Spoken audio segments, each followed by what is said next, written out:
G'day, I'm Steve Kukulis, economist in residence at Economic Security for Women, and our latest issues paper looks at policy changes through a gender lens, and it's in the wake of the budget that was just recently handed down, and unfortunately there was no women's budget statement there. It's been the 6th year in a row now that they haven't produced one, and for our way of thinking, it's an opportunity to each year to have the government of the day present a budget that looks at gender-related issues. And in doing that, you actually highlight what some of the concerns are.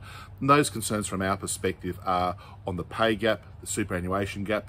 The hot topic of 2020 and probably 2021 is childcare, affordable and accessible childcare. So we really implore that the policymakers set the agenda by looking at these issues, getting them in the public domain, and therefore making progress. And again, we've got to remember that we do have to celebrate successes in the past. The gender education gap's closed. That's good news. There's been some progress in some of the areas of gender inequality over recent years.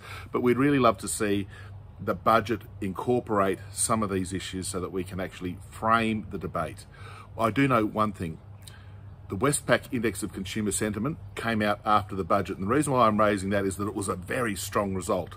A net balance of over 11% of people thought that the budget was good for them. That's good.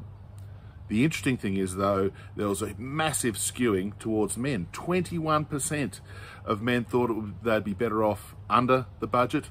For women, it was minus 3.7%. So there were more women who were pessimistic about the budget and the impact on their financial well-being than for men.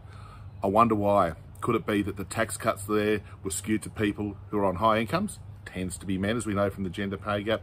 Nothing much there on childcare in terms of reforming childcare. So, yeah, there are issues there.